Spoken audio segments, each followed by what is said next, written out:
Farming. Freedom. Farming. Sagadat. Freedom. Farming. Freedom. Farming.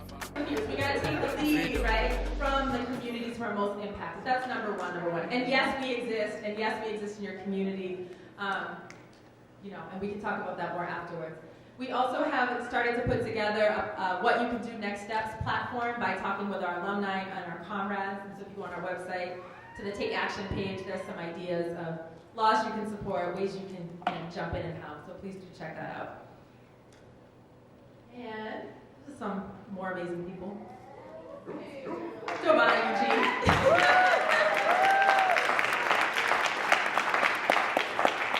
Just re-emphasize that we exist and we are here and we are in leadership. And at this point, thank you. At this point, we're gonna close out the presentation with a poem by my wonderful woman soul sister Naima Penniman of Climbing Poetry.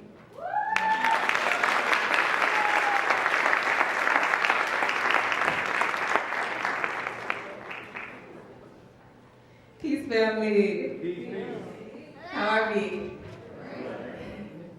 I am so honored to be in lifelong collaboration with my womb and soul sister Leah, and this earth and all of our ancestors. It's such an honor to be here with you.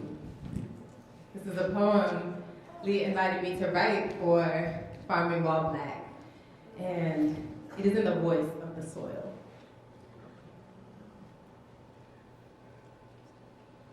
I am evidence of love under fingernails, kneecap stained from kneeling to pray, sacred remains of yesterday fertile with future. I am musk after rain, soft, firm, unconditional embrace, bosom of returning. I am the earthen floor, slapped with souls of feet, origin story and sorcery. I am vast in cosmic compost, sand, silt, stone, composition of decomposed bones and primordial ferns reborn. I am sun, turned to rot, particles of stardust heaped in terracotta pots, this thing the living clings to, nascent seedlings, ancient trees, this melanin-rich thickness, dripping mineral and mystery. I am galactic blackness, hummus of fecundity. I am mud, clung to cassava root in the lower holes of slave ships. The soggy clay, I raised up sugarcane, fed cotton profits of enslavement. I am arid trails, damp with tears of dislocation. Earth snatched from Japanese farmers, grass thrust into concentration. I am gang raped for colonization. Who changed his name to capitalism but retains the same enslavement. The erasure and breakage of all my relations for global market chocolate whose growers face starvation. I am the sweet smell of freedom. I am promised past plantation. The ground under Harriet's railroad, the cracks in pavement post-migration. I spawned the roots that pushed through shoots that subverted subjugation. I am loam, lush with nitrogen in Dr. Carver's legume fields. I am the calcium in the Black Panthers' free breakfast meals. I am the cooperative acres Fannie Lou Hamer made real. The once toxic lots Hattie Carthen's garden plots here. I am ashes of burned Monsanto seed, stamped under the future revolutionaries. I'm red hot with tomatoes from Taco Bell boycotts, fertilized by the Frutamacoli farmers left to rot. I am proof of life after death. I am dawning from decay. Mass graves in my belly, my open palms spawn gardens. I am transmuter of toxins, cauldron of embryos, cradle of coffins, atmospheric alchemist sequestering carbon. I am bleached, stripped, strained by purveyors of pipelines and mountaintop explosions, erosion of homelands dissolved to oceans, borderlands encroaching. I am choking. by the gluttonous, poison-drenched, drained of sustenance. I am cultivated by machete. I am defended by cutlass. Silent utterance, I am thunder. All these layers of concrete, I am under it. I am umber, ochre, saffron, sienna, cinnamon, crimson, cocoa, brown, and ebony. I am gold, gold, gold. You are soiled, filthy, black, dirt, rich. You are soul, soul, soul. Take me in your palms. Breathe in my memory. Remember me. Fall soft where you belong, my seed. I need you. The future depends on me.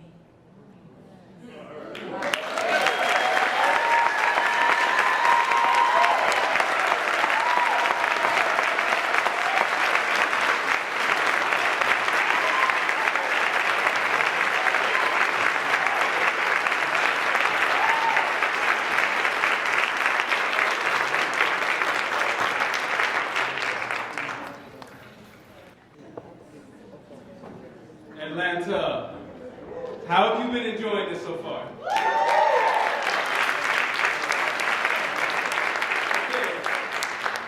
So we are really, really grateful that you all came out on this amazing Sunday. You know, there's a lot of different things you can do, and not all of them are free. And not all of them are as enriching as this. So we are really grateful to Slow Food Atlanta, which is one of the few organizations working here in the food system in Atlanta that is made up of volunteers. And why does that change things? Why is that important? There's a lot of money in this food movement. We were invited to the Federal Reserve a couple months ago, and they were having a big conversation in the Federal Reserve about the $68 billion in the local food movement. And what they were wondering is, how can we get farmers back in debt? Because what's happening is the rural farmers have already bit that bullet, but the urban farmers are new to it. So they're saying, man, there's all this untapped potential for us as banks, as CDFIs. Everybody wants to give us loans. So my name is Eugene Cook. I represent Grow Where You Are. We are thrilled to have some amazing people here. It's always good to see my son clapping for me. And my daughter, she's easier than my son to get clapping. So this event was primarily organized by growers. And the reason that's important is because when growers organize events, growers are going to put growers on stage who grow, who can speak about what's actually happening, and hopefully in the audience we have people who are paid in leadership who will listen. Because what we need right now is more claps from Kahin, and what we also need is we need people to return to this. And what Sister Leah Pennyman has said today is amazing in so many different ways, and she's the spark, she's the catalyst. And who you're going to hear from today are other growers who work and live amongst you here in Atlanta, who've been doing the work uninterrupted, largely unsupported, and sometimes strategically sabotaged. That's the truth. You saw it in the slideshow. It doesn't only exist in the 1930s and in the 1800s. It exists right now. Right now. There are people in this room who have threatened the very cause that we're standing for. And so if they're here listening, there's a reason. And so now we're going to hear from some amazing people. I'm going to start at the far end.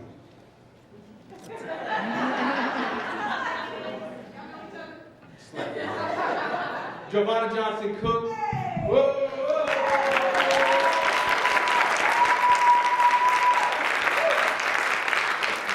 Giovanna began farming with us in 2007 and then began a food preparation vegan meal service called Maitu Foods. She can tell you more about that, where she's been preparing and delivering meals to local students here in Atlanta, primarily in Southwest Atlanta, for over 10 years. For over 10 years.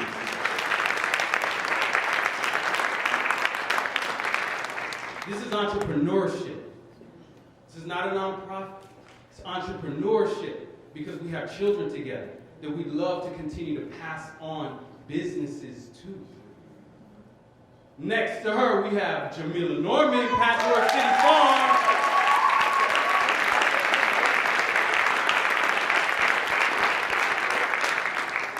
Jamila has taught, personally, she has taught Grow Where You Are how to set up our market table correctly.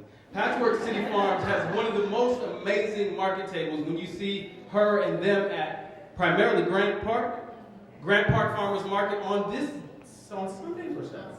On Sundays, yes, on Sundays. So definitely check out Patchwork City Farms. You're going to hear from Jamila Norman. She is skilled in agriculture and also has a background in environmental science. So most of the people that you're going to hear from are deeply educated. Deeply educated. So when we're getting ready to dig deep, we're going to go where you want to go, and hopefully you can guide us to where you feel is necessary for us to go further. Ashe? Okay. All right. Next to Jamila Norman, we have Ross Kofi.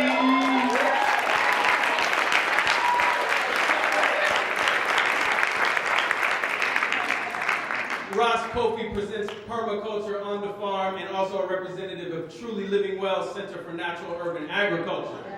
Been doing work in Atlanta before I got here and gonna do it way longer than I'm gonna do it anywhere in Atlanta. We represent this brother because he is doing work in the community that is involving directly planting and growing food, educating people, but also simultaneously organizing massive, beautiful, meaningful events through reggae music, like Janine last night. Was that last night? Or the night before last? Yeah, Janine. All the Bob Marley festivals that happen every year, he does this in partnership with amazing people. That's Ross Kofi. You know Leah Pennyman, Soul Fire.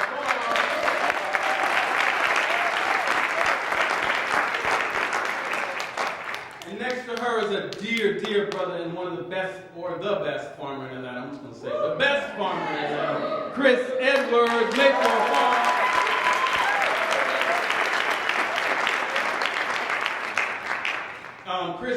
His farm, Mayflower Farms, out in Stockbridge. The work that he does is so amazing, and one of the reasons I'm so fond and respectful of this brother is because we share a mutual teacher, Dr. Kwaku Ando. Anybody know about Dr. Kwaku Ando? Check out Dr. Kwaku Ando. He wrote a book. He wrote many books, but one of the main books is a book called Biblical Mana. He's a Ghanaian ethnobotanist, thank you. Ghanaian ethnobotanist who did work all through California and had a space here in Georgia. He transitioned a few years back, and Habesha Incorporated has started the Dr. Kwaku Ando Sustainability Institute in Ghana, Kasi. So Habesha Incorporated is definitely somebody you need to check. The way Chris touches the soil is in alignment with everything that Leah Pennyman said, and we support all of these farmers, and we're anxious to hear from them. Thank you for your time. Get out a piece of paper, take some notes. It's very valuable time you're here. Thank you.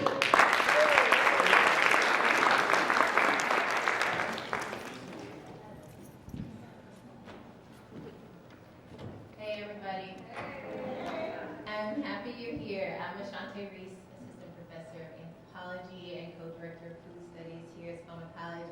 I knew that there were a lot of beautiful black people in the room, but I just geeked out looking at you here. I have a bunch of questions, but we're just gonna vibe off of each other as I'll get us started.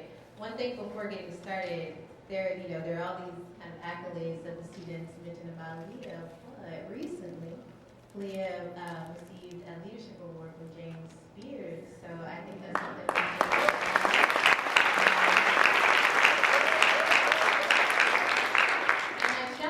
because yes, this is an award that is given to an individual, but the kind of person that Leah is, the kind of work that I think all of the people on this panel do recognize that there's no such thing as a self when it comes to the work that we're doing. And so we all want an award for the kind of work that Leah is doing because it's really helpful for our movement. So I guess I want to start with each person just telling us a little bit about the work that you're doing here in Atlanta.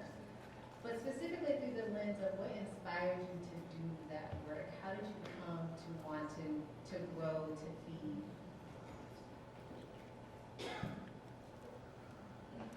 Yes, sir, wherever you are going to start. Chris.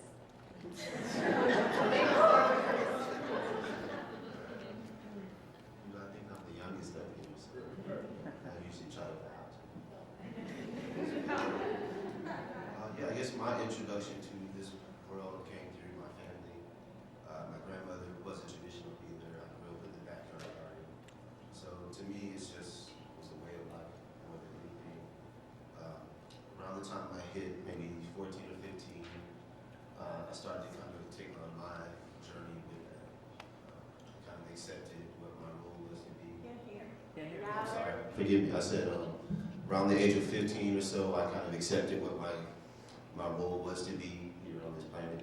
And at that point, I started to get really into nutrition, health, organic agriculture, and all of that. Through that journey, I met Dr. Ando. Actually, my brother introduced me to him. My brother was taking numerology classes, and Dr. Ando was hosting those classes at his property in Union City, which is a little south of here. My brother really kind of sold me on the idea that I was really going through depression. It was like 2008, lost my job. I don't know, like over a year. And, it really changed my life when I met Dr. Ando. Yeah, because he made it okay to be who I was. And so he was an example to me of how you can do this work and not just make money, but actually change people's lives.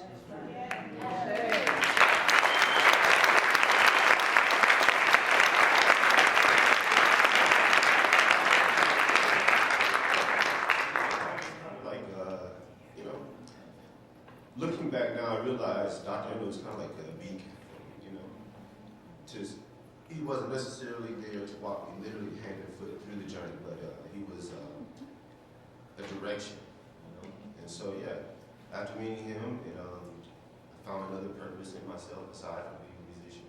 And so, I just followed my heart and followed my ancestors leading me. That all took me to Ghana to study with him, and actually, he passed away. I was his last student. The same year. But all that continued forward. I just try to use plants and medicine to heal myself and others and show people how they can make a living. So,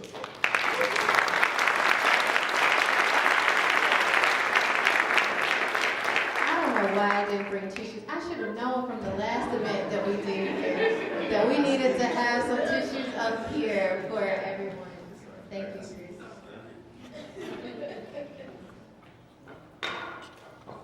Greetings, everyone.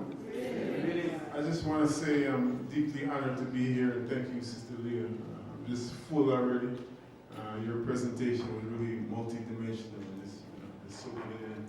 And in the spirit of how she really started, to tell my story, my great-great-grandfather's land is now the City Hall of McRae, Georgia, on my maternal side. And how that became that was that he, as has happened all over the place, he was tricked. It was some kind of loophole. He didn't pay his taxes on time, and they took the land. On my paternal side in Guyana, South America, our village, just like many of the other villages on the coast, was actually purchased by newly liberated Africans that had pooled their resources to purchase these hundreds of acres. Again, a loophole was given where they couldn't purchase individually.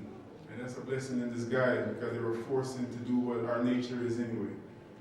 Fast forward to when I was born, my mother, Chaik Okwana, who's now an ancestor herself, and she inherited that agricultural legacy from her mama. She came to Guyana, met my father, and they just established a food forest in our home, in our yard. So that was my first impression of what life is supposed to be like, taking the cows to pasture in the morning before school and being responsible for a little plot of land and all of that. I didn't really take that too seriously once we came to America. We were forced into political exile, America, but it kicked in naturally when I became a father about 22 years ago. Right there in the West End, at the corner, right across the street from the basketball court. And we just had a family meeting. I was like, we can't eat grass. And they was like, we need, nice little area, whatever. So we compromised and had half a garden on one side and then the lawn on the other side. So that just became something that it just naturally came up in me. And as Brother Eugene alluded to, I'm a musician.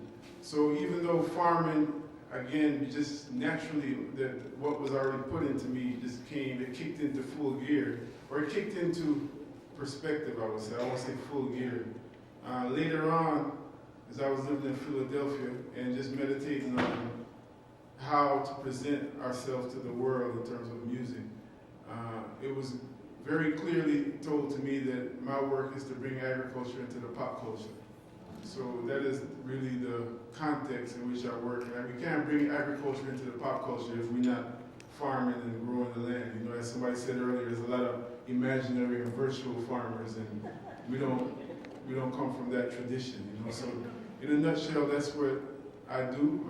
As I manage the farms of Truly Living well as we run a business called On the Farm, which again is about the animated culture. Because in Tanzania, where our family has been for the last 20 years, there's something called the shamba. And the shamba is not just the farm. The shamba means this is where people live, where people love, where people play. Everything is connected, so the land is not disconnected from our social life. And that's what we attempt to replicate and set an example.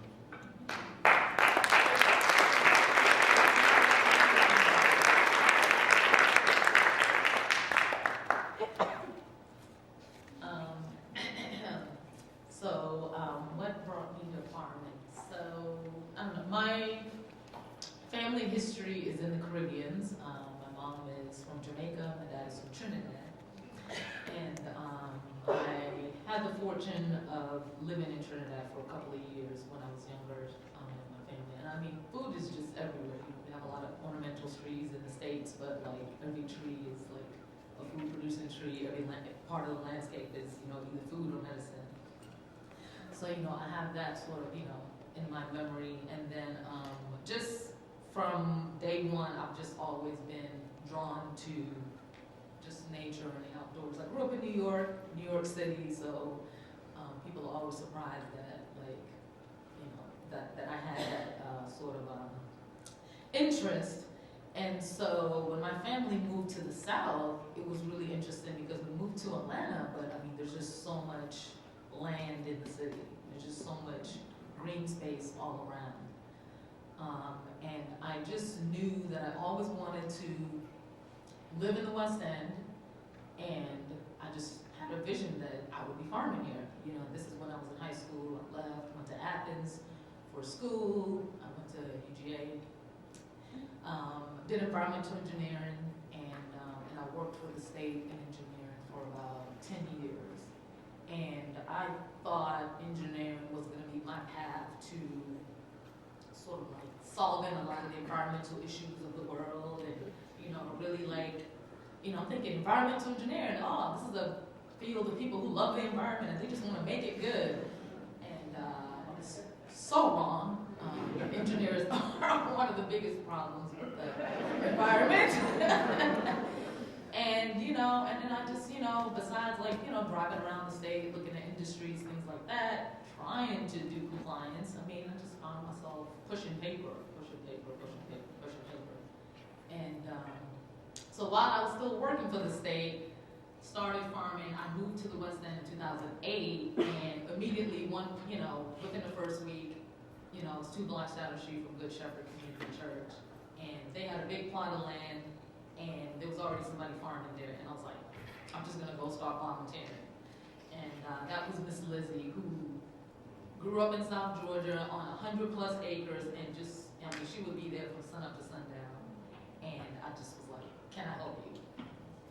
So that's how I kind of got my hands sort of in the dirt, for the first time ever in my life, really farming, And then with my business partner, we just were like, you know, at that time it was Cecilia, and I just met her at the park, you know, a couple of weeks later, and we found that we both have the same interest in wanting to grow food for our families, and, you know, there's not very many options in the West End, and so we were like, you want to grow together? Let's grow together, you know what I mean? And it just all just sort of like organically happened, and then, you know, we started a farm, and I mean, it was literally 2009, we kind of were working together, 2010, incorporated Patrick City Farms, entered into contract with Atlanta Public School. Fast forward till now, like, you know, it's a whole crazy story with that, but now, you know, recently purchased property and, you know, have a permanent space. But I mean, it's just,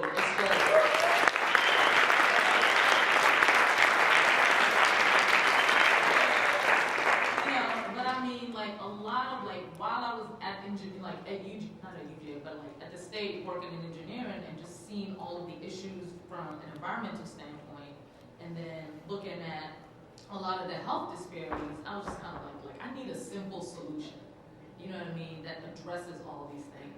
And it was just like, just grow some food, like just farm, and farm in the city, farm where people are, farm where the concentration of people are, and farm in the areas where people need it the most. And so, you know, that's kind of what got me to Patchwork and got me started.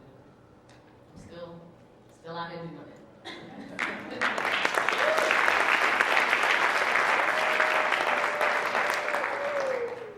It's interesting because I remember talking to Leah outside, and I said it took you coming to bring us all together, the folks that needs to have a necessary conversation for all of us to actually get into the same room together, and the vibes are good, you know, and we can actually build.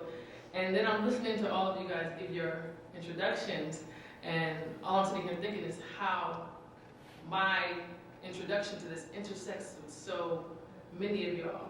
And I didn't realize that until this moment, hearing Julie share her story. And I remember being in the meetings back in the day. What was the name of it? Was it SWAG? Was it SWAG back then? In the early stages, before a lot of people that are involved in it now even thought about it, when SWAG was just developing. And, you know, I've known and seen Ron Kofi around for years, and the work on the farm, and just the vibes that, you know, he brings for the culture, because we need that. We need that so much in this movement, is the culture. That's what sustains us and connects us and keeps us grounded in what it is that we're doing. And then with Chris, when we talked about Dr. Ando, Biblical Mana was one of the first books that I read when I started thinking that I wanted to grow. And just how that book transformed just so much of my thinking about, like, not just how we eat and planting in herbs, but our connection from ancient times with the earth. Thank you so much. But how I got my start was also, again, when Leah talked about the when she would get the evaluations and how she would see people saying, you know, I was in a toxic relationship, or I'm, you know, just trying to move through these situations. And that's really how I came about wanting to grow. The desire was just moving through my own health crisis as a young woman, trying to understand, being so young and trying to figure out why I was so sick, you know, and Queen Afua, and just reading certain books just from just doctors like Dr. Africa, and seeing that the herbs and the earth was where the healing was. And then somehow the Most High said I was going to meet Eugene and Rashid of Grow Where You Are, of TLW, which then Eugene created Grow Where You Are, and they invited me out to come to the farm, and I was like, nah. I was at Spelman, working at Spelman. I was set, I thought, in my life, and doing my own thing. I wasn't thinking about farming at all in that capacity. You know, I was thinking, you know, have a little plot on my balcony in Buckhead, and I was cool, you know.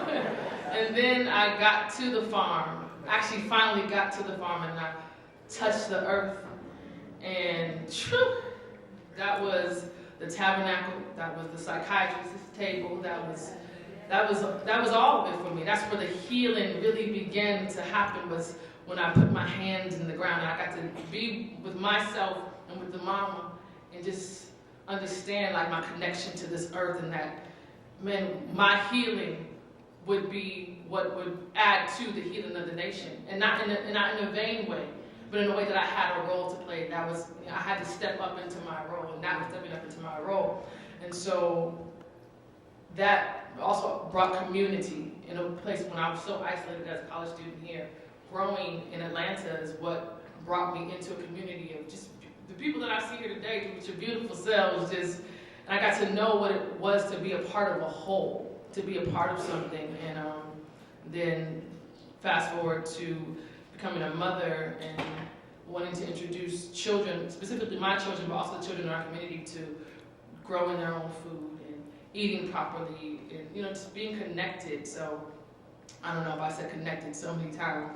It's a lot just to be up here with y'all and to be in front of you guys. So I'm a little bit nervous because I also want to make sure that I'm clear, because this is such a serious, serious thing.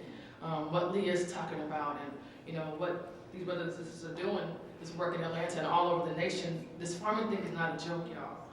And so I want to make sure that I pay reverence to it.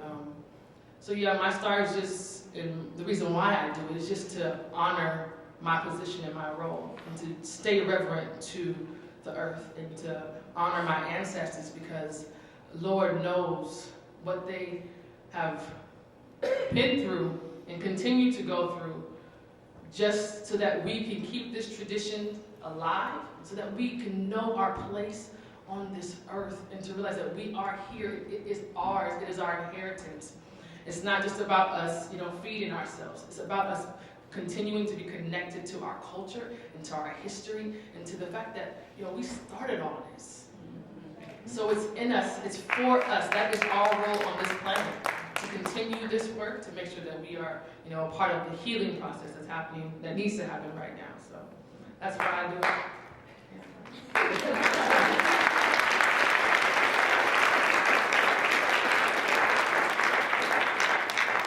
So there are two things that came out pretty much of everything you all said. The first one was healing, both individual, collective, and also the earth. But the second thing I want to make very explicit, all of you basically spoke of this kind of international blackness.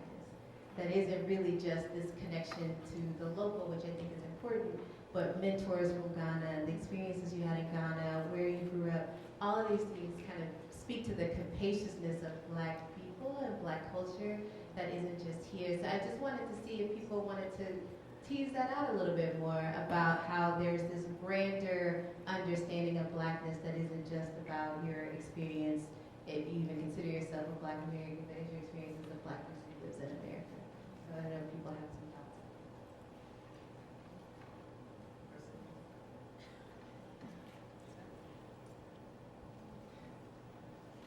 I mean, that's a very loaded question. First and foremost, the first thing that comes to my mind, actually, is a synonym of Blackness, or a part of Blackness, is again our connection to the land. I always used to tell you, Eugene and I, when we first really meshed and linked up, we talk about how, because this was the time of Facebook and social media became very popular. It's amazing that a purple tomato, create such a ruckus on social media, 1,000 people sharing it and everything, you know what I'm saying? Because again, where I come from, there's just everybody got a plot of land. So one of the things that I would say is very important and that I reflect on in this moment is that the reason why I was given that work to put agriculture as part of the pop culture is just remembrance again. It's not really something that's outside of ourselves. This is really our nature. And so if we approach life from a perspective of knowing who we are, I don't know if any of y'all ever heard that story about the eagle that thought it was a chicken. It's that simple to me, So in terms of Blackness, it's the same thing. What is Blackness really? Ultimately, because Blackness is not a monolithic kind of reality, but at the same time, there's some fundamental things, because we're dealing with the root of a tree. If we're talking about humanity, so the root is what sustains everything. So one of the fundamental things is connection with our mama, and looking at it as our mama instead of a factory. So even as we share little bit we know of the earth science with people who are seeking to get into it, it's like we attempt to look at it from that perspective. Let's look at this like this is us. You know, this is our connection. This is us in our animated form, kind of looking outside of ourselves in the land instead of studying agriculture science or looking at it from some kind of academic left brain perspective. So that's the first thing that comes to my mind in terms of the international blackness. Because that's something that we all have in common all over the world right now. On the other side of that spectrum, people are engaged in a serious fight, as Sister Giovanna said, for our livelihood. And it's related to the farm, it's related to the land again. Because people know the essence and the worth of the earth. So there's people who have always been those who frame mischief by law, like the Bible says, you know? And that's what they do. They frame mischief by law and try to separate us from our land and also try to exploit our genius on the land. So they export our cocoa and sell us chocolate and so on and so forth.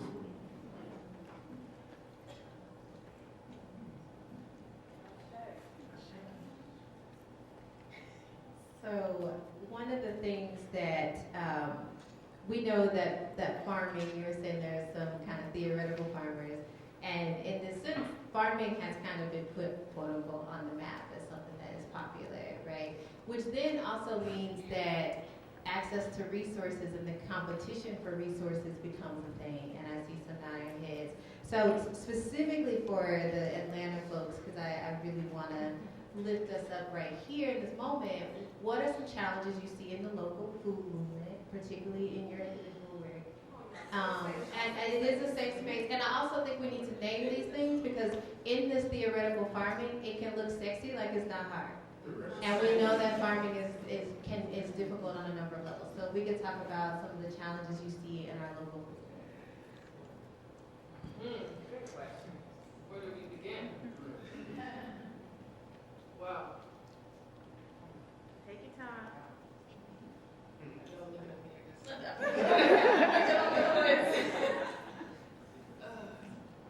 I think, well, it's so much. It's so much. Not to say like, it's like, oh my God, farming in Atlanta for us is like this huge problem. I mean, we've seen it play over and over and over again, how we have a good thing going on amongst ourselves, right? We saw it with the Black Panthers. I mean, we've seen it with so many different movements. And I know that we all have families. We all have to eat. We all need food. We need clothing. We need shelter. And so we have responsibilities that we must take care of. And so we gotta have jobs. We want to get paid, and I understand that. But I also, again, like I was saying, when it comes to like, we have this thing with, I'm trying to be. Just say it.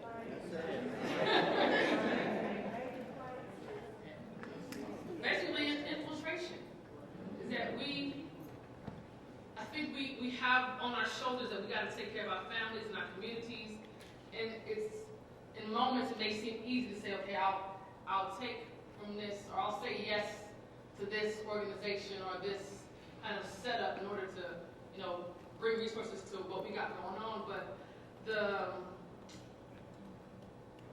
game has not changed. It has not changed. And God willing, we will be able to see that the game is not changing. Even how they're coming to us is no different.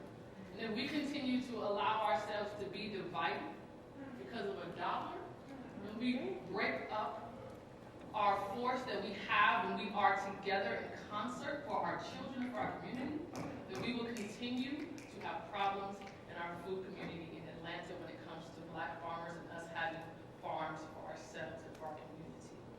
There is no amount of money that any nonprofit that don't look like us and have our interests at all can give us that can justify our community being broke up. Us having less farms now than we did 10 years ago, before we had major nonprofits coming into our community to give us support. You might have to repeat that, because I don't think they heard you. I'm sorry. One more time. I don't think they heard you. Which part? But I think what's been big, it may not be the biggest thing, but what has been damning for us is that there was a time period when we were all together. We were all growing together. You know, we weren't split off because we got titles and positions. And I think the titles and the positions and us being allowed to have certain grant funding, and which in my opinion, hasn't even really been substantial and really actually got to the root of what we need to do. And it can't outdo what we can do together when we come together and bring our resources together anyway. I think that's been the biggest problem. That's what we need to address. Is like, I mean, ain't no position that they can give us that's gonna just make it right, you know, for our children and for what we need to do in our city. So I think that's us thinking that we need others to assist us. We don't need no one else to do what it is that we need to do. We are so equipped. I'm looking in the audience now. I see a sister right here from Wadata. We got a market in the West End right now. We have a market. So we need to really get back to doing our thing. You know what I mean? And we can figure out ways to pull resources together. We can get money. You know what I'm saying? It's loaded, so it's a lot. And I think because it's been such a thorn for me. Because I've been here for I've been in Atlanta for almost 20 years, and so I've seen what we can do when we are together. I know when TLW came to town how the farm was like a hub, you know what I mean? And how we had booming farms in the West End for all of us, you know what I mean? And I've also seen, I know the timing of when certain organizations came in and how things just got split up. Because they're watching us. So they'll take the best of us and say, hey, yo, I got a position for you. And I know we want recognition, you know, for the work that we do. I get it, you know. But it's a hard way, you know. It's a hard way. Because I know we have responsibilities, and, you know, I know it's a struggle. It can be a struggle farming. But I also know our potential, and I know our power. I've seen it, and we can do it, y'all. Yeah. We can do it. And that's,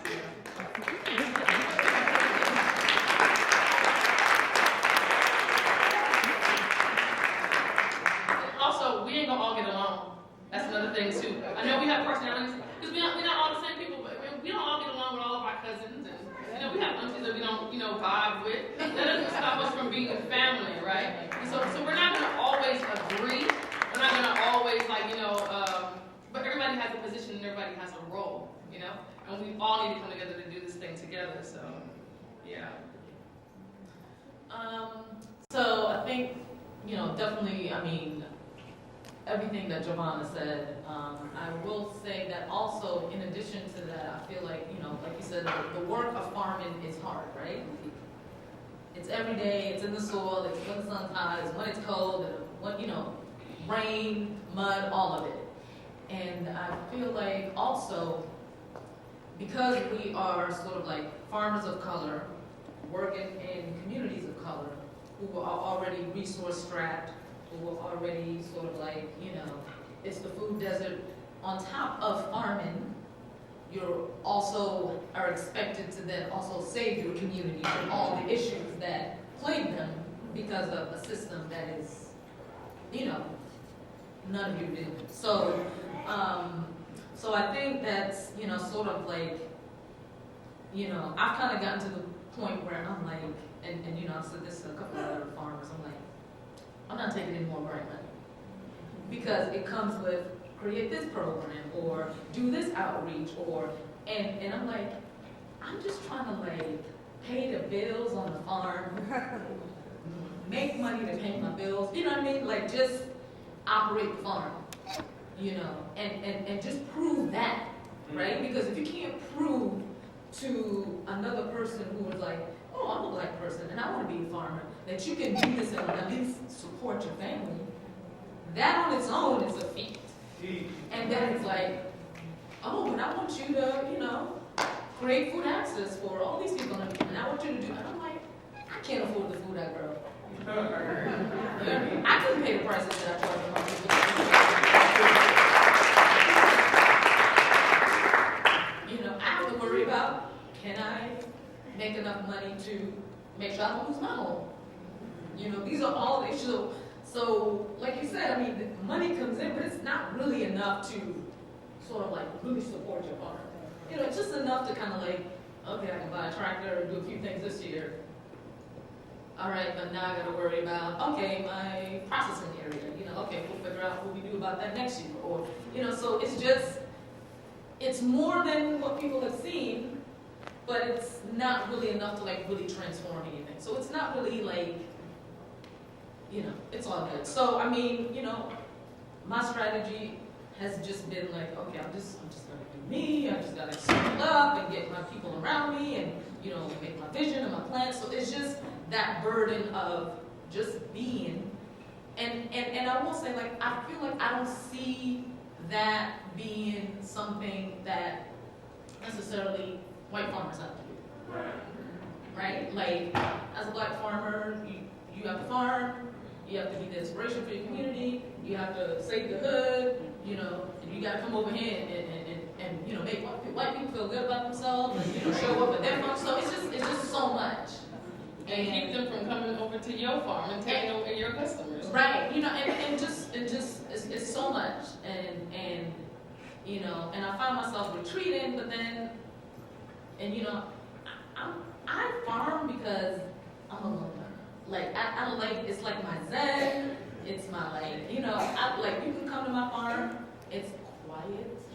Yeah. I will be there from sun up to sundown, and I'm the happiest. I mean, I don't know if this is gonna make me money. Like, I have a vision, I have a plan. I did my farm plan, I got my revenue projections, I did all of that. And I'm just happy going there every day. But, you know, there's so much that people want more from you than just to just farm. So that for me is just sort of like a lot. I see it, you know. So you know, there's that, right? And you know, and all the things Yvonne said. I mean, it's just really hard because we're all individually sort of like just trying to survive and take care of our families. And even in, you know, coming together, you know, I started a farmers co-op around the same time I did the farm, and you know, trying to get the black farmers together. And I'm like, hey, you know, we all in this boat together, and you know, and I realize that everybody is just like stressed and worn out and tired and fighting all these other forces and being pulled so many different ways. It's hard for us to even just sort of come together and hold space and to even really be super effective. Because it's like, I ain't got a psychiatrist, I don't have money free, I don't have all the resources. I'm just Jamila, you know? So, yeah, so I mean, it's a lot. And I just want to grow food.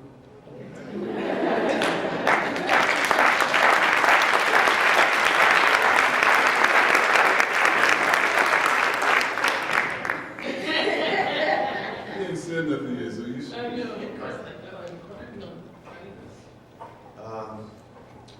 Yeah, so an issue or several issues that I'm seeing and sort of trying to find ways to deal with is kind of from two different ways. At the point of sale, there's not many people that look like me, right? And what I've noticed is what I would like to call a natural human phenomenon is that people buy from those that look like them. Right? And that's a good thing, I think. But when I'm not able to leverage that phenomenon, it becomes a hindrance. Right? And so what I said is, okay, well, let me go to places that are black-owned, that are dealing with food.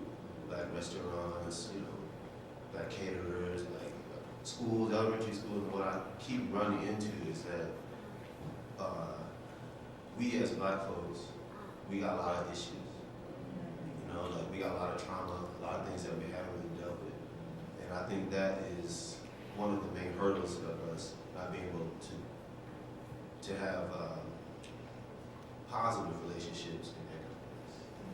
You know, it's like I went to literally every black restaurant in the West End. And I'm not gonna call names and none of that, but It just seems to be that, you know them, we all go there, I still support them. Yeah. But it's like, there is no excuse in my book why those restaurants are not buying from Black farmers. I know that's Someone may say, oh my, I have to pay my employees this or whatever. To me, those are excuses for not working hard to resolve the issue. I'm flexible on pricing because I get it, right? I'm not trying to max out on a pound of kale, a pound of tomatoes. I just want to be able to provide produce to this facility, you know.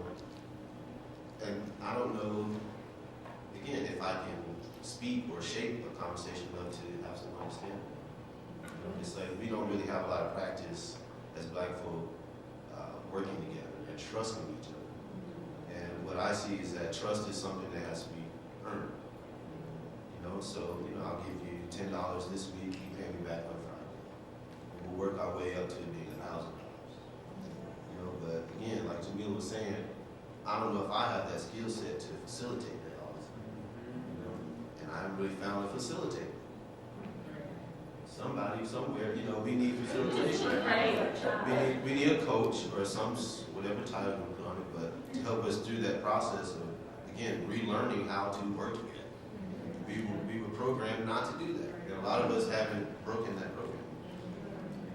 And I feel like that's a major challenge for a Black farmer who already is getting less opportunity at points of sale. That I can't even go to get my own community and say, okay, well, maybe this can make up for some of that loss, or some of these hurdles because of my race.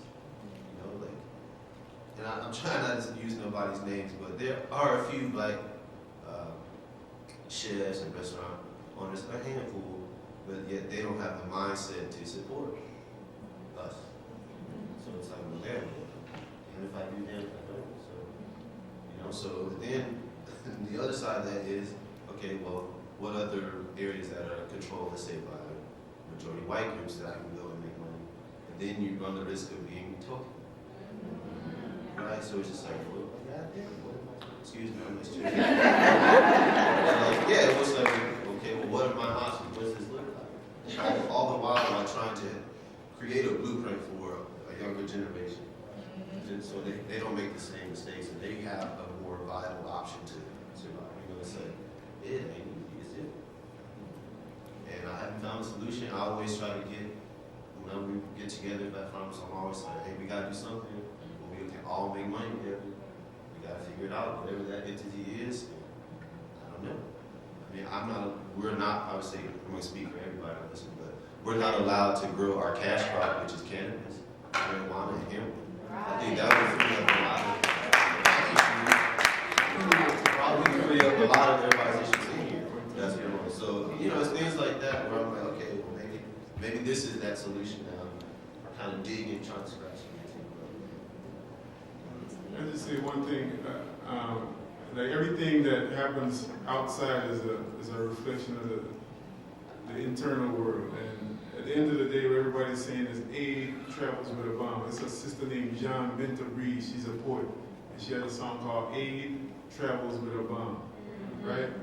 And the folks from this Turtle Island, they said, who paid the piper called the tune? And the other part to that equation is, still the white man's ice is colder to us. The people who dealt with the Grenada Revolution and reflection after the revolution was sabotaged by this government said that one of the first things that they had to do was deal with the issue of food and do a propaganda campaign to remind people that, or to reverse the whole colonial mentality that a sign of opulence, a sign of making it in the world is to eat imported food. And the sign of poverty and shame is to be selling at the market and saying, grow your own food. We still dealing with that, and it's been said so many times. So, and the last thing I want to say is, even though it don't feel fair, we are ultimately the people who are going to have to be the beacon. We just can't be the people who grow carrots and everything else. Just because that's the juncture. The historical juncture that we're in. You know, that's just it's the weight of the whole nation is on our shoulders. We carrying our ancestors' legacy, and our children are looking to us. And you know, we don't have to go into a big socio-political discovery of the world's affairs right now, but that's just the reality. So that just comes that just even heightens the imperative of us working together and really truly living like family, who don't always get along or whatever, don't always see each other or see things eye to eye. But the thing about like my daughters, I got 4 daughters, they fuss and fight all the time, but nobody from the outside ain't coming in and penetrating.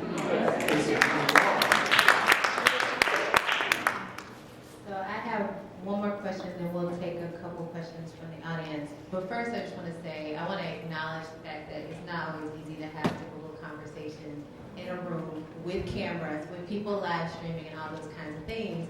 But there's so much power, I think, in being able to have conversations no matter who's watching, because what you said, Giovanna, about being able to come together, like, we're actually, like, breaking a cycle of not talking, and I think that's an important thing.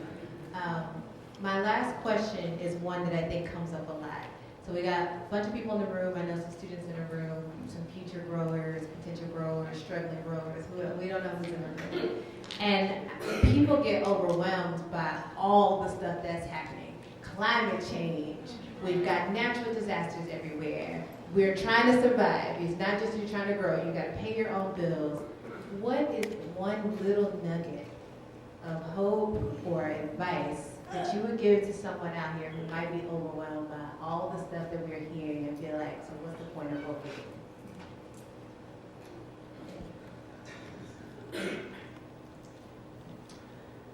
So my family's also Jewish, in addition to being full-time practitioners, and there's a beautiful proverb given in the Talmud that says, while you are not obligated to complete the task, neither are you free to desist from it.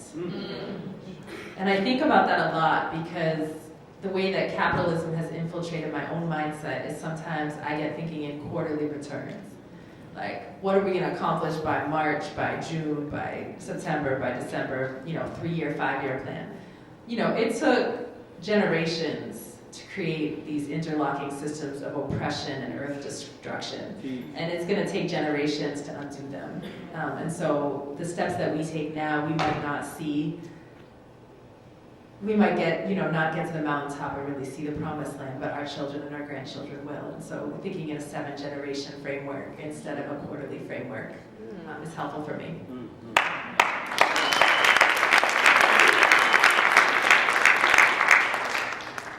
I'm looking at the crowd, I'm scanning because it's a lot of young people in here. And in my mind, the youth, like, y'all wake up, Black youth specifically, you guys wake up and you influence the whole world. Just with being who you are. Black people influence every corner of this planet. And we have been. Your ancestors started civilization, period, point blank the end, in agriculture. But y'all wake up and you guys have a way about you that it influences the whole world with the social media and Instagram and stuff. You guys touch the earth, literally, right? Excuse me, touch the earth, literally. Please, that's the request. Because you already touched the earth with your culture and how you dress and your style and your minds and just how you creatively express yourself. You are already touching the globe every single day. And so, in my mind, just literally go out and touch the earth and feel that connection. And I think that's the first step. And then everything else for me, when it comes to what you can do as it relates to the planet, will begin to unfold from there. The first step is just to touch the earth. Literally, with your fingertips in the ground, get dirty, and just feel your connection to this planet. And I think that the way the earth works, and it has worked for us, you'll get keyed in. You'll get your instructions. But you have to be in the place to get your instructions.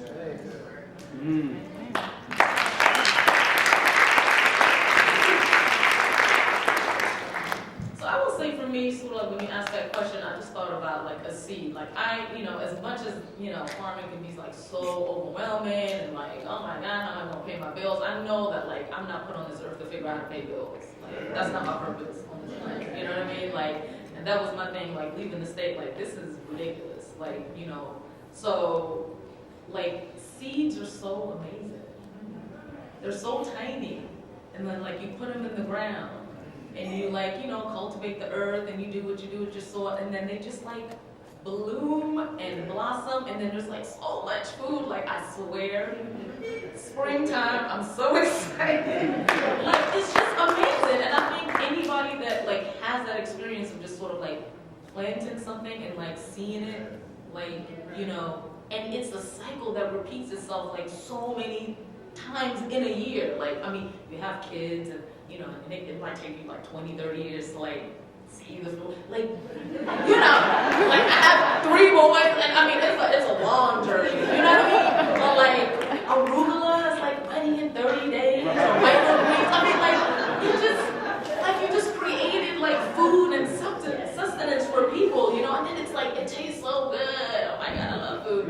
And I mean, so it's just like, I mean, you know, all of that just sort of like goes away and like you just go into a zen of like, you know, just sort of like being part of that process. And it, I mean, it's great to just like, you gotta start something because like if you don't plant a seed and the next person doesn't plant a seed, you're not making yourself part of the solution.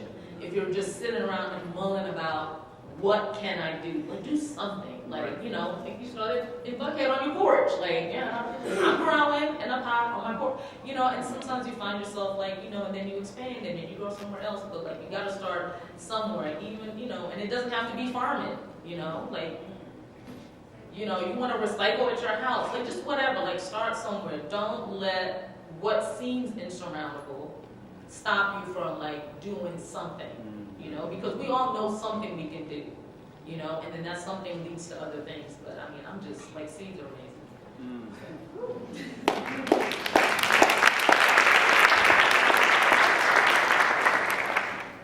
For me, it's just a matter of changing our perspective. And as Sister just eloquently said, it's a generational work, you know, because a lot has been done to bring us to this artificial perspective. But I think about the poet Rumi, he was talking about love. And that's something else, if we had another conversation, it just seemed like it's overwhelming, right? The world is lacking love. But he said, your task is not to seek after love, but to seek after all of the obstacles that you built against it. And when I started reflecting on that, the universe is established on a system of abundance. So if we really just changed our perspective and really know, and this is not a religious statement, I'm not proselytizing, we know who our Creator is.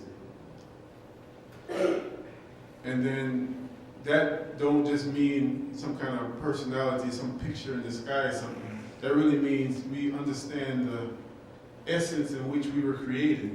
And then we just walk the earth differently. Just like getting some good news in the morning can change your whole perspective on your day, just a little text message. You know, knowledge is truly power, tangible power, you know. So for me, it's just really a matter of perspective, you know. We do not inherit the earth from our ancestors, but we borrow it from our children.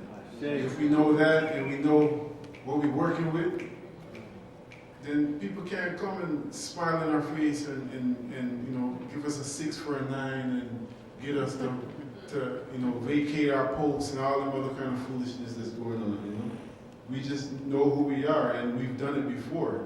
We are, even the so-called scientists, now, no disrespect to any scientists in the room, I'm saying that because, to be quite honest, I come from a family of teachers, and I have a kind of a funny thing about academia, not because of my parents' perspective, and not because of knowledge, but because of what the academic world, you know, off in the left brain somewhere and completely separate from reality. But the whole point is, even scientists have now so-called discovered that we are the sum total of the DNA that come before us, right? This is what our grandmama told us a long time ago, but now it's being affirmed by academia, so everybody is all good now, right? So that's it. It's just, we change our perspective, and everything we see change. You know, you change the way you see things, and the things you see change. And sometimes I might feel like, boy, that's just kind of psyching myself out, and that ain't really being realistic. But that's not really the reality, because our universe is wired in abundance.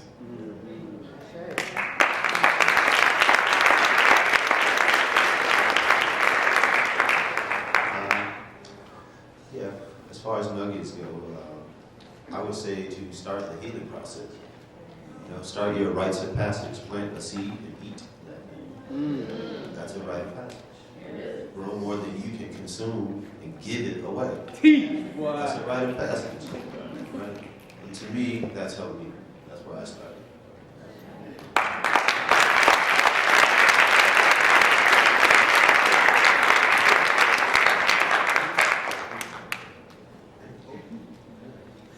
Okay, so we got time for a couple of questions. There's a mic on this side.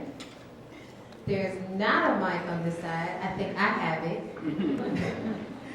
So if there's someone on this side, I'll actually pass you the mic from here if you want to line up on this side of it. And I'm gonna apologize in advance if we have to cut the questions off before everybody gets them. And I may just take more than one at a time and let different people on the panel answer.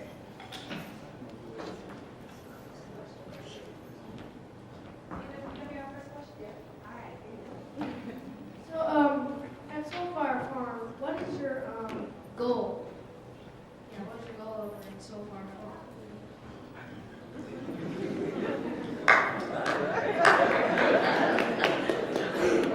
Thank you for that. There's two answers. I mean, ostensibly, we're trying to end racism and injustice in the food system, which is bigger than any of us can accomplish in our lifetime. But I will say that the way that we're doing it is listening really carefully to what the earth is asking us to do and what our community is asking. So we've never created any program that our community to whom we're accountable didn't ask for. So listening is the deeper answer to your question about goals. Thank you.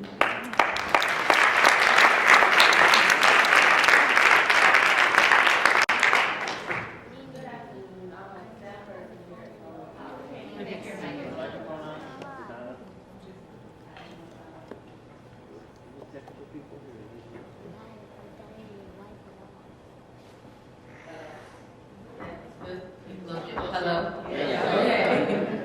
I'm a staff person here at Spelman College. I work in the Bonner Office of Civic Engagement. So I'm at the intersection of trying to connect academia to community. And we have students who came to us and were interested in urban agriculture, and we have a small project now called Sisters of the Soil, where we're trying to connect them with knowledge about agriculture and opportunities to work with growers. My question to the panel is, as I listen to you talk about the work that you do and the reasons you do it, I'm interested in how Spelman as an institution can support your work. What are the things that we can do that will support the work that you're doing for all of us? I think Spelman has, over the years, been supported. They come out to farms. Every farm that I've worked with, Spelman students, I don't know if it's, they come through like a certain group, but a group of them do come out and volunteer. I think Morehouse does it as well. There is a connection between the farms and the students that I've noticed. So continuing to support that opportunity for students to volunteer and Yes, visit farms. sure. Are there other things that we can do? Yes. Okay. Financial opportunities. Right? I'm sure Spelman has a lot of connections to their network that could help us economically. Right? Haven't yet, but I'm sure they will now. Is there something Oh. specific you have in mind, or should I follow you? Is there something specific you have in mind there, or should I just follow up with you offline in terms of the economic possibilities? Connect me to the paper. Yeah. Yeah. Introduce me to whoever's going to sign the check. Yeah. Not too I would also say to establish something where it's part of the core curriculum that people have to go through agricultural science and some even a basic level. The Queen's English, you know? Just bring back that fundamental requirement of agriculture to even get exposed to. So with the Sisters of the farm on campus? Yeah. Okay. And I was thinking that sort of like with the Black cooperative that we started here in Southwest Atlanta, Southwest Atlanta Girls Co-op, and we spoke about the fact that, you know, like Chris and I said, you know, we don't have the capacity, knowledge, skill set to sort of like really facilitate all the work that's needed to really make that sort of like a really robust group. So if that's something that Spelman can really, and that's not a, you know, it's like, I think people underestimate how much work is needed. And, you know, we've had organizations that have supported and done, and it's kind of like, oh, it's a one-time, okay, we had a, you know, a 1 hour workshop and we got all the tools. Like, you know, it's gonna be a continued relationship of cultivation and setting things up. And it's, you know, I've been the manager of that co-op for a long time, since its inception, and it's just a lot of work, right? And we really need people with the resources and the skill sets in that type of work of facilitating and group building and leadership and all that to carry us through as we're building this collective. So I think that's really, really important. Okay, I heard keep the volunteer connection, Mm-hmm. connect with the paper, Yeah. see about integrating into the curriculum at a required level, and supporting the market. The development of the cooperative, the Farmers Co-op. I'll be in, I'm on. Okay, perfect.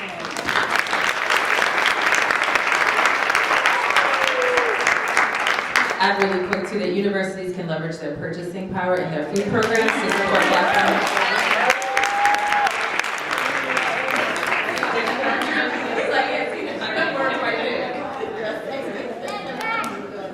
So, good afternoon. My name is James Harris. I'm a board member of True Living Well and a lifelong entrepreneur.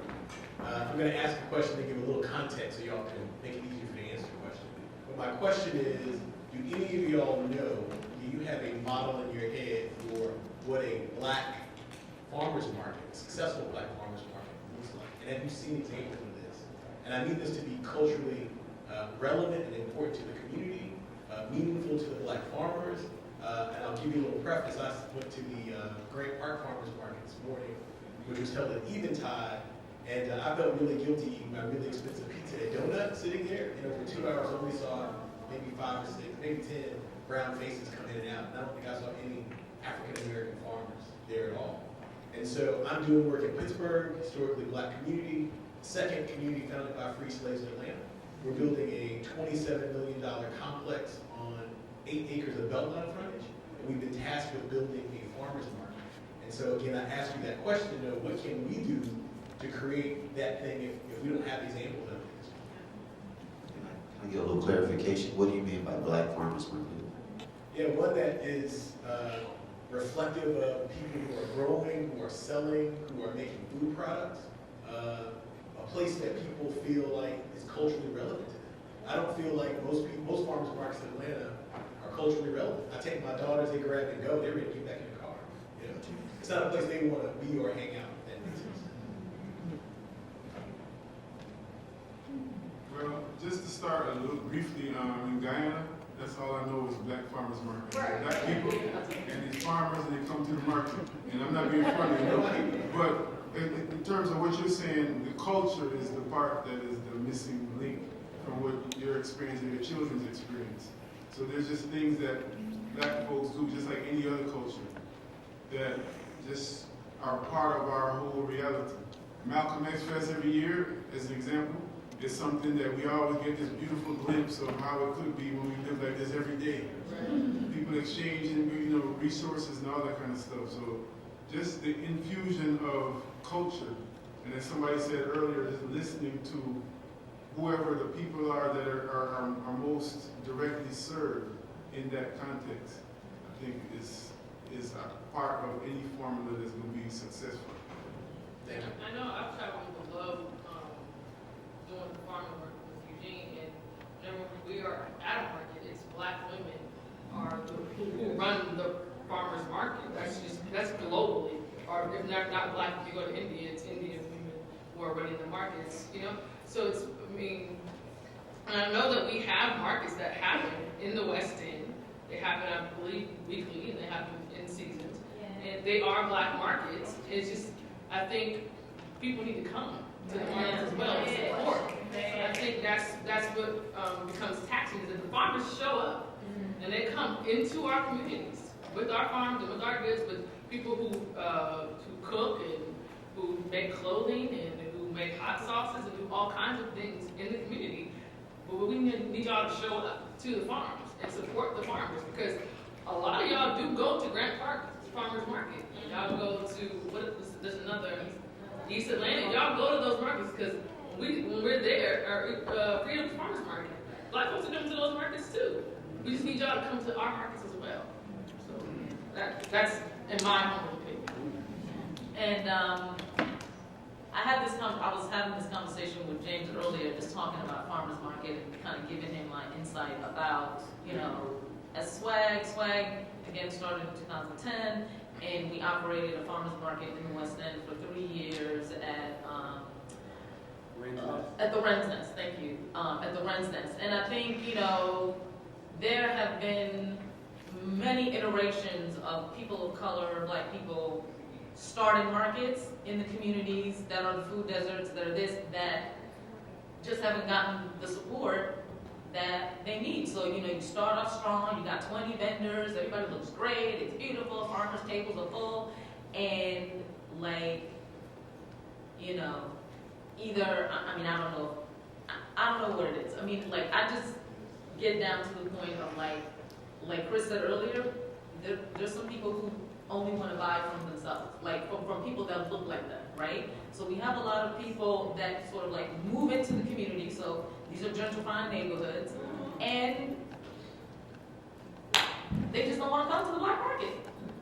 They just don't want to support. And I will see those same faces leave the West End, and I used to vend both in West End on Saturday, and then I'll go to Grant Park on Sunday, and I'm like, I know you're a neighbor, and I will not see you in the West End, but you'll come to Grant Park and you'll shop for me. So it's when we're talking about these issues, racism is just at the core of so much of it. We can skirt, and be all these things, but it's just at the end of the day, and then the markets are, they're a little bit resource strapped, so we don't have the friends that are at the newspaper that can do the, press release for us. We don't have the people that say this is the top trending thing to do in Atlanta right now.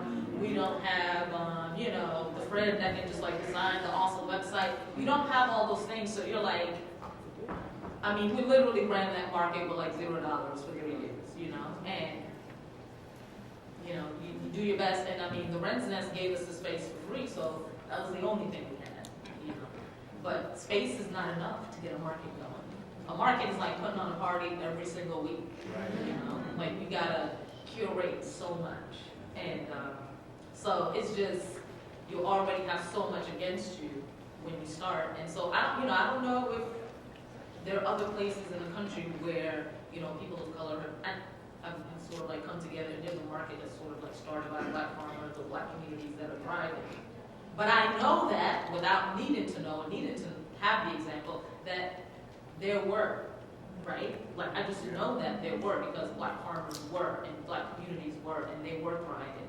And so if we can, find that history and relearn what they did and figure out how to organize in the way that they organized, we can find that. So I don't think it's not doable, but I'm also not going to kid myself into thinking that there aren't all these issues that prevent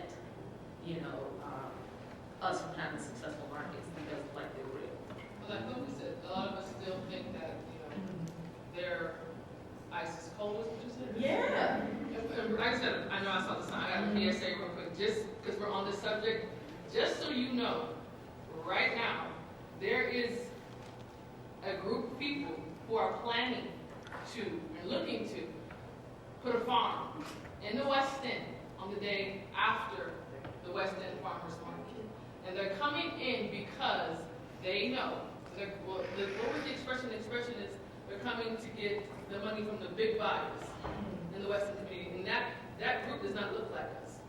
But they have the confidence, and they feel sure in themselves they can come into our community on a day after our market in the West End.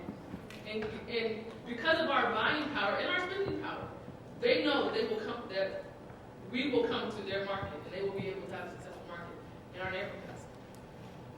I just posed the question, why do they feel comfortable to be able to do it? I want to know. Pearson. Yeah. Yeah. Well, will they be change it? And also, Because you also can request for Black people to answer something. You should also do your own research as well.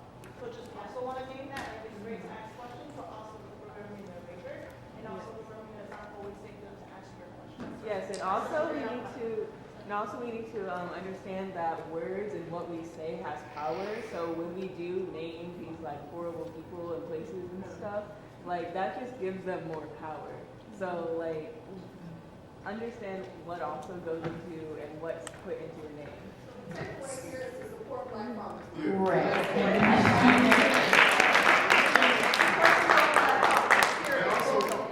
also put some money into propaganda. right. And proper propaganda, like that Chris said. Because that's what it comes down to. Those same things that I nostalgically talked about, you know, when the IMF and World Bank and all those, the criteria they set for the Caribbean governments, where you got to start exporting your food that you grow and then importing food. So 70% of Jamaicans, or 70% of food in Jamaica is imported. You know, people start going to the supermarket because they want to be like the West. So the proper propaganda is very important to realign our values. So hold on, I'm sorry. We're gonna have to wrap it up. So I'm gonna ask if you can hand the mic to Lil Mama behind you. She's been waiting so patiently. And then after her question, I'll take the two in tandem and then we'll close. Is that all right? Okay. So, what made you want to farm?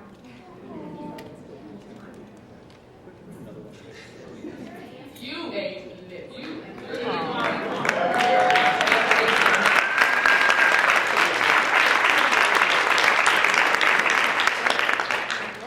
we are responsible to you.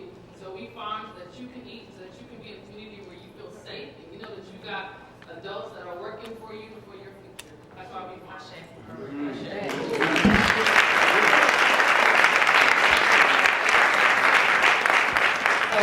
We'll ask both of these questions, and you can, pick and choose how you want to answer, and then we'll close.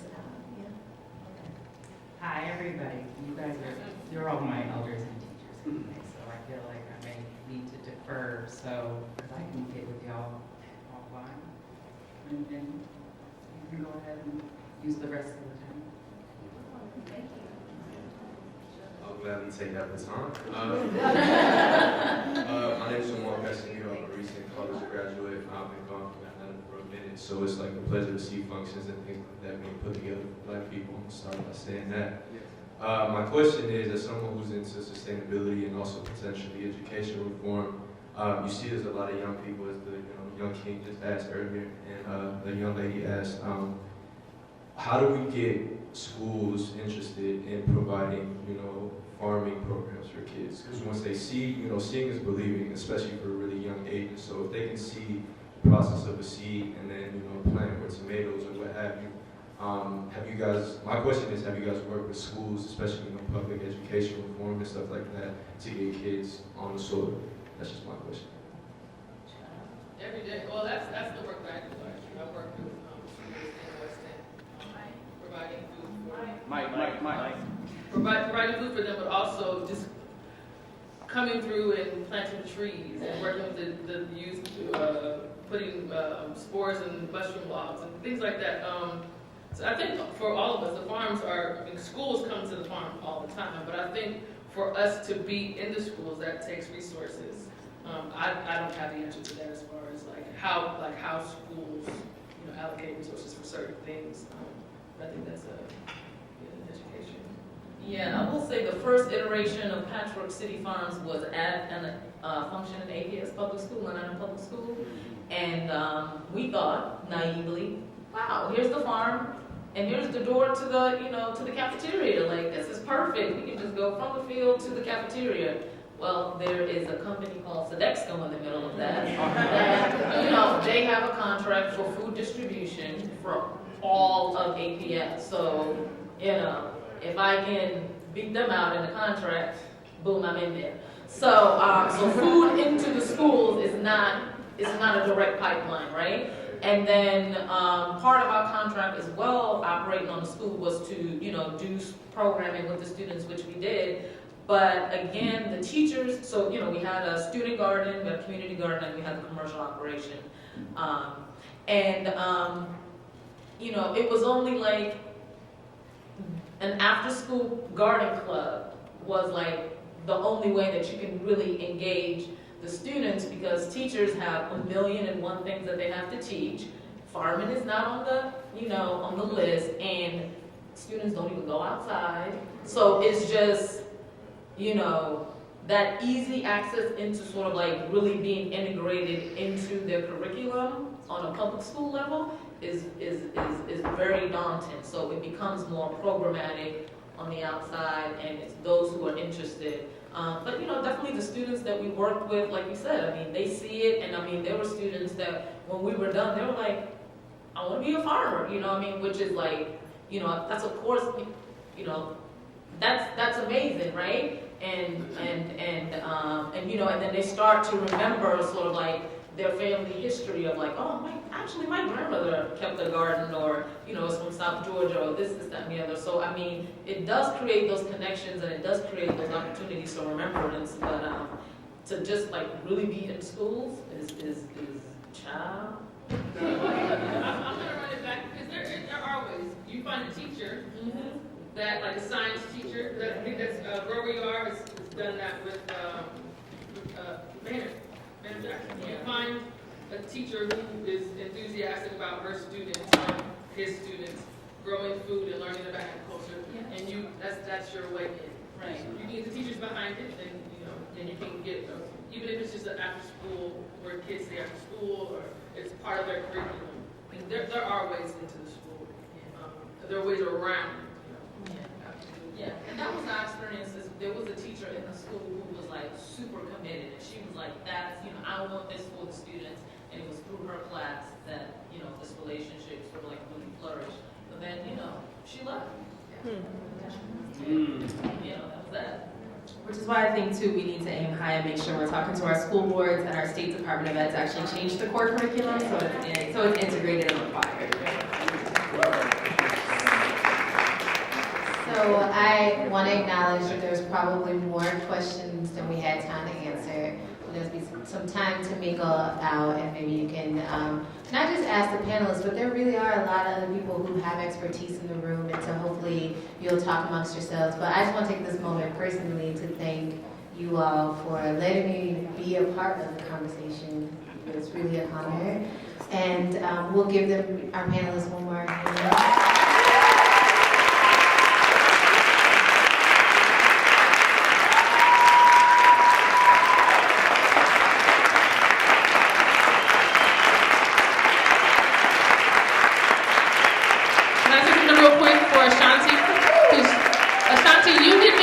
Yourself, and you didn't talk about what you do too much, and we also know that you got a book coming out, so help me to know about what you're doing as well.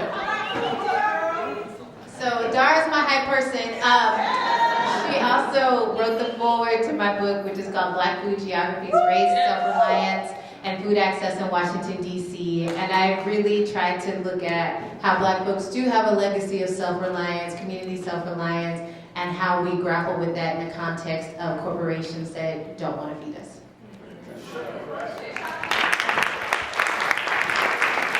So again, thank you so much for being here this afternoon. Like Ashanti said, you can talk with the speakers, the panelists outside. We also have Chef Zoo here, who's going to be passing out food, vegan food in the lobby. Again, this is a call to action. If you've liked what you've heard today, connect with all of these organizations, or at least one. And again, Giovanna, Jamila, Roz, Leah, Chris, Ashanti, Naima, Eugene, here Eva and Raisha, and Peter from Slow Food, and everyone who's had a hand in this. Thank you so much and have a wonderful afternoon. Freedom. Farming. Freedom. Farming. Freedom. But where we dey get food from? Farming. If you want chop cocoyam, where you no steal from any farm, cause you dey get your own farm. Freedom. Farming, no farming. Freedom, oh freedom.